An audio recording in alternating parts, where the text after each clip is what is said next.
হুমকি ছিল, ভয় দেখানো ছিল, বিভিন্ন ধরনের অভিযোগ কিন্তু এই টুলুর বিরুদ্ধে রয়েছে।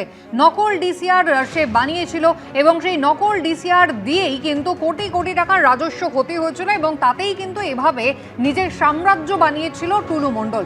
কিন্তু শুধুই কি নকল ডিসিআর বানানো, সেই ডিসিআর মাঝে মধ্যেই পরীক্ষা করত পুলিশ অফিসাররা। ফলত স্বাভাবিকভাবেই প্রশ্ন উঠছে যে কোথাও সর্ষের মধ্যেই ভূত লুকিয়ে নেই তো?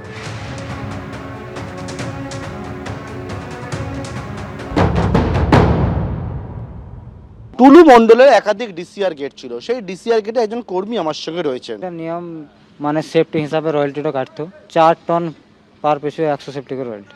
রয়্যালটির দাম ছিল 990 টাকা। আমরা ওই লেখতাম যে সেফটি কত সেফটি রয়্যালটিটা আমরা কাটছি বা কত টন মাল আছে, রসিদ স্লিপটা দেখে আমরা রয়্যালটিটা কাটতাম। এই টোলগেট কার ছিল? আমরা জানতাম যে টুলু মণ্ডলের টোলগেট। কবে অবধি কাজ করেছেন? এই ভোটের গণনা হওয়ার আগে পর্যন্ত। তারপরে কি হলো?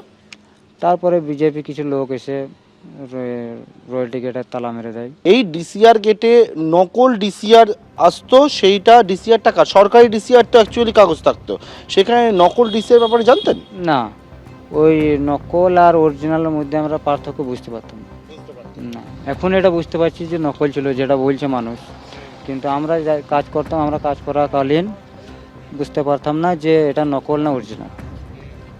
এখানে কি নিয়ম ছিল? একবারে আপনাদের পুরো টিম থাকতো কি একটা?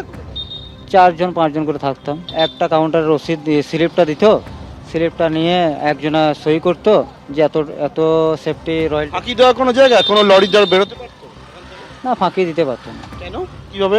ফাঁকি কারণ কি নির্দেশ ছিল আপনাদের কাছে? এইখানে নির্দেশ কিছু নয়। এখানে নির্দেশ বলতে ও যে গাড়ি মালিক ফাঁকি দিয়ে যে রোডে ধরা পড়লে তাকে ফাইন করা যাবে যে বিনা রয়্যালটিতে আসছে, ওইটাই।